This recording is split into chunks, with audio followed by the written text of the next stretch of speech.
Hi everybody, it is May 28, 2019 and the latest PUBG update has dropped for Xbox and PlayStation 4, and what I'll do is in a few minutes I'll play some gameplay and I'll read the patch notes over the top, but they're very similar to the patch notes that we had for the PTS update last week. But what I wanted to do first was just show you around some of the changes beyond the immediate, we've got a new background. And first off, let's take a look at the Survivor Pass 3 wildcard, that thing you can see in the top left hand corner of the screen. And just like the Vikendi Survivor Pass and the Sandhawk Survivor Pass, you can now have two kind of tracks. You can use the free version, and as you play the game and you complete missions, you'll then get cosmetics like this that you can then unlock. Nice little haircut there. Or if you want to pay, I think it's $12.99 in the UK or $14.99 in the US, you can unlock the premium track along the bottom, which gives you again more and more cosmetics and BP and even G-Coin there. That's interesting. That's the paid for currency. A little bit of G-Coin. Now, if you've already bought Survivor Pass Vikendi or Survivor Pass Sandhawk, check in your items. Is it in the store? Yeah, well, check in the store anyway and look to see how many G-Coin you've got left, because the wildcard to buy is only 1,000 G-Coin, and you may well have some left over from previous purchases. So you can kind of get it for free if you get that, which is what I've done. If you buy it, you get there's a schoolgirl outfit that's kind of inspired by the Battle Royale film. Right, so let's have a look at the missions. So just like on the Vikendi, we've got daily missions, weekly missions, beginner missions, premium missions, and challenges, which if they're which are now on guns. So let's have a look at the daily missions for today. Fire 20 rounds out of a Scorpion, not too bad. Survive for 30 minutes in duos, not too bad. Drink 7 energy drinks, not too bad. Let's look at the weekly ones now. There's 70 levels, and it's going to last 10 weeks, the Survivor Pass, until August. So you've got to do 7 levels a week to get all the way top without using a boost, a leveling boost. So get at least 1 kill in a match. Yep. Use 20 first aid kits. Complete a match without taking any damage from the blue zone. Survive at least 10 minutes. Yeah, cool. Reach top 15 endures. Pick up 50 items in a single match. Wow, that's and you've got to do that 10 times. Right, okay. Jump into the water and swim 300 meters. Guess you could swim the Sea at Erangel, couldn't you? Kill 10 enemies with headshots. Get 4 kills with frag grenades. Heal 2,500 health. Reach top 2 in squads. And that's it. They seem alright, don't they? The beginning ones, play a solo match using the quick join option. Enter the training mode. Equip a weapon skin under the customize weapons tab. Customize the emotes. You'll see those minutes. So again, just starter stuff, and then the premium missions, which you only get if you've got the premium pass.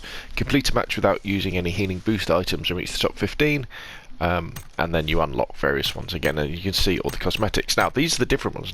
Now we have the challenges. Now these are gun based challenges, and ultimately you can receive a skin for that gun and XP as you're going through it. And the gun challenges are on the Tommy gun, the barrel, the 6.86 double barrel shotgun, the AMP45 SMG, and the M16. And it's stuff like the Tommy gun. Reach top 10 and get a kill with the Tommy gun. Reach top 8 and get a kill with the barrel, etc. And then you've got to do other things as you go along. What's the M16 one? Reach top 5 and get a kill with an M16. So they're interesting, aren't they? Again, I don't think PUBG is that great at creating skins. Yes, I don't know whether I'd ever bother equipping that skin, but no, it's something to work for. So Survivor Pass looks interesting. If we go into customization now, you can now see that we have, he says, moving his way along, emotes. So there's lots of various emotes that you can do, new ones. Which ones did I quite like? There's a dancing one. Cool. Stop. That's a new one, isn't it, I think? Impatient. I quite like that one. When your teammates is looting up and you're waiting outside. So yeah, and you can equip those to the wheel. So that's cool. What new stuff have we got in the store? See if there's anything there.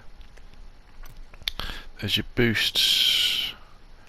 Is the season crate still the same? Let's have a quick look at this.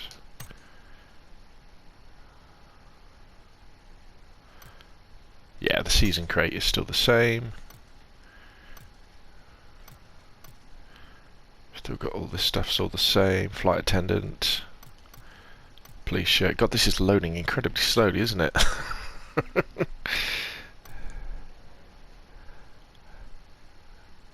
I think these are all the same. Maybe some new boots.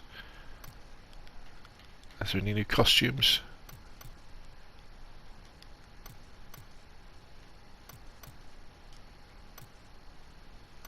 No. Okay, so that's all. Well, hasn't really changed much. And then we've got the new season that's been live for a while, actually. And if we have a look at the season rewards, depending on where you get to, you've got a nice new parachute there. That looks quite good. A beard, nice t-shirt. I quite like the parachute skins. I think they're quite a good idea. And the way you work through it again is just by playing games, killing people, getting as far as you can, doing that stuff. So anyway, so that's like a quick look around. Let's play some gameplay, and then I'll read through the full patch notes, and I'll also cover the dev letter as well that they released, which is quite interesting as well. Right, actually, before we start with the proper patch notes, what you can do is when you're in the lobby and on the plane, by clicking your top left shoulder button on Xbox or PlayStation, you can bring up the mission list. So what you need to be doing for that particular time, and that updates live apparently too. So that's pretty cool. So here we go. The official patch notes on PlayerUnknown's Battlegrounds, the May 28th update for PlayStation and Xbox. We're getting the MP5K submachine gun. You've probably used this already if you've been in the PTS, but it's only going to appear on Vikendi, and it replaces the Vector on Vikendi, which is a bit of a bummer if you ask me. It'd be nice to have it on all the maps, especially as we've got 4 maps now. And it says, while the firing mechanics of the MP5K are similar to those of the Vector, it boasts a higher per bullet damage, but with a lower overall firing rate and damage per second. This SMG also has a higher magazine capacity than the Vector, starting at 30 rounds by default, with 40 rounds in an extended magazine. The key characteristics of the MP5K are high rate of fire at 900 RPM, with a reasonably easy to control recoil, accommodates all attachment slots to allow tactical stock, different types of mags, muzzle attachments, so suppressor, compensator, etc., grips, laser sight, and of course scopes. Base damage of 33, exclusive to Vikendi. The wildcard, which we've looked at already, and the new survival title system, which again we looked at already.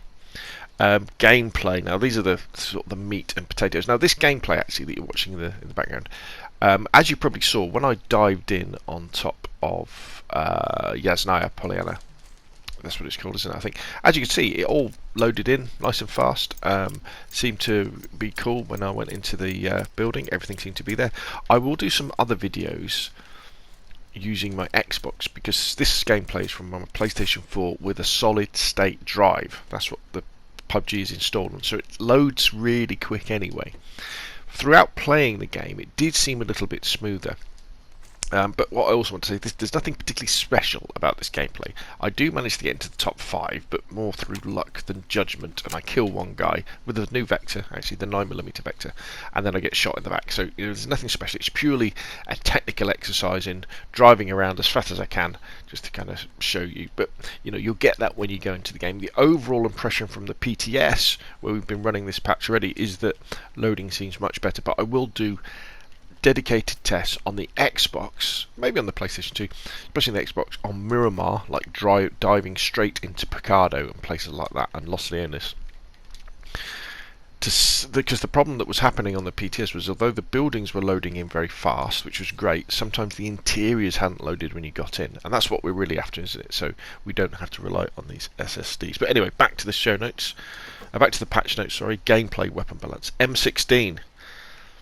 So the balances they've applied to the M16 will increase its efficiency when fighting over long distances. When firing using burst mode, the initial recoil has been decreased. That should be good, especially because when PUBG first came out, the M16 was a beast at close range as well. Increase the range before damage fall-off occurs. Canted sights and the tactical stock can now be attached to the M16. The tactical stock will decrease recoil recovery time, animation kick and weapon sway, while also improving ADS speed and hipfire accuracy. Great to have. I do pick up an M16 in this and put a suppressor in it, but I don't get a chance to use it. Now this is the interesting one, the Vector. The Vector has been rechambered to use 9mm ammo. Magazine capacity has been increased to 19 bullets by default and 33. Now that's really important because the Vector only used to have 13, didn't it, to start off with, which meant that it was really unusable in the later game unless you found an extended mag. But now it starts off with 19, and then if you stick an extended mag, it jumps up to 33 rather than 25. That's really cool. Damage decrease from 34 to 31 due to the above changes. Muzzle velocity changed to 380 meters per second. Now this is interesting. Now I only got one kill with the Vector, but it did seem to behave how I expect a Vector to behave, which is low recoil, high accuracy, but it burns through its ammunition pretty fast.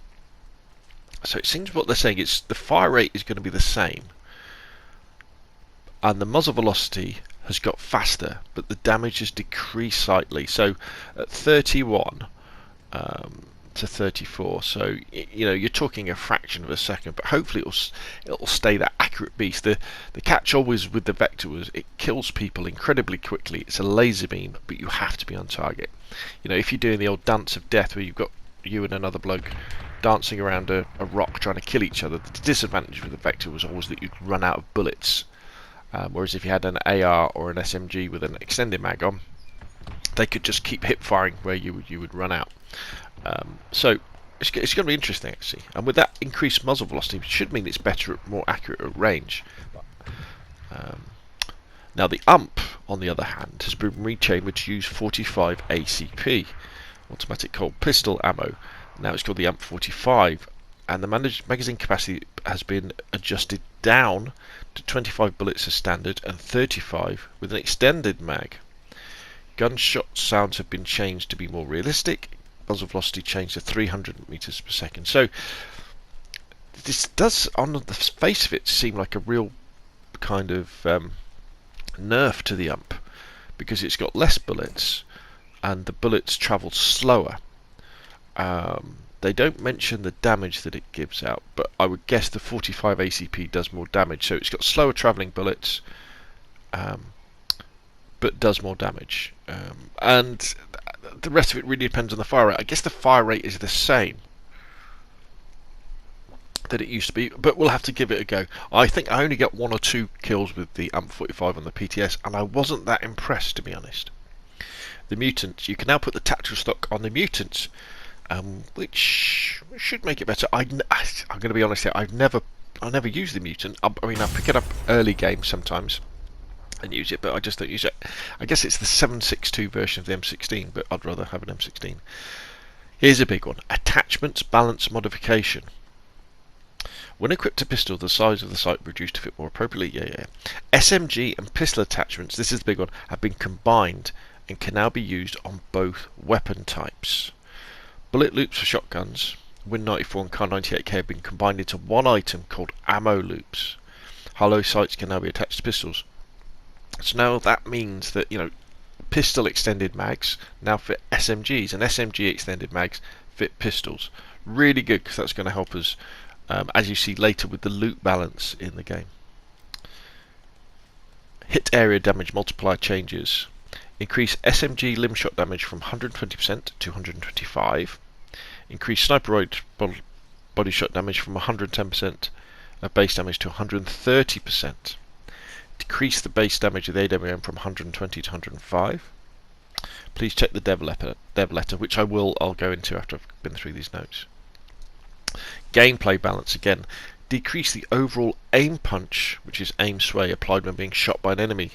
So when you're in a gunfight with somebody, especially distance gunfights, where he hits you and your scope bounces, that you're going to have less of that, so it's going to be easier for you to stay on target. First aid kits will no longer heal instantly after use.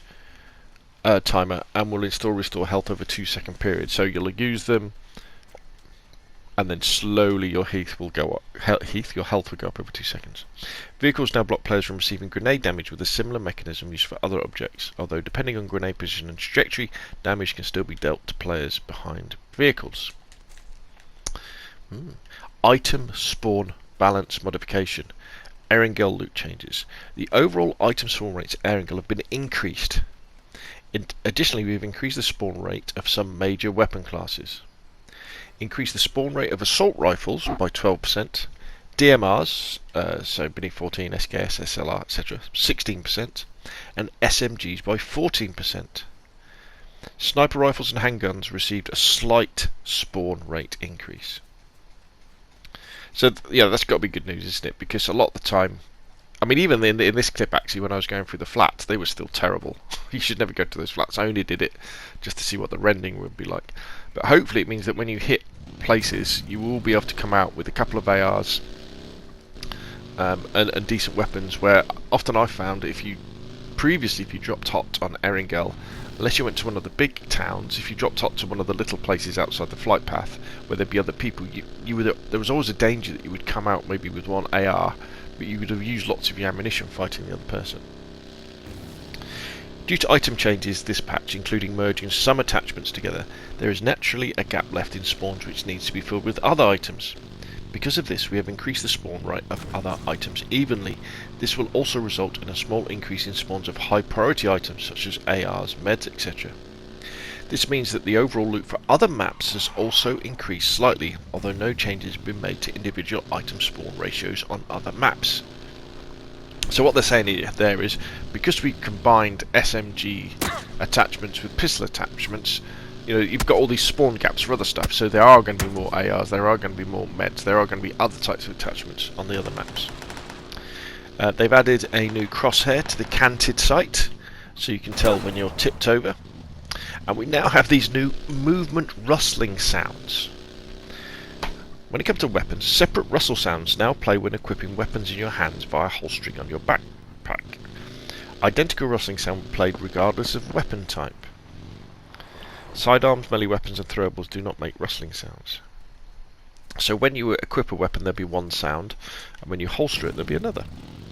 Sound level balance. Even though the audible range of clothes is the same as bags and weapons, it may sound like they're heard at different range due to volume being lower.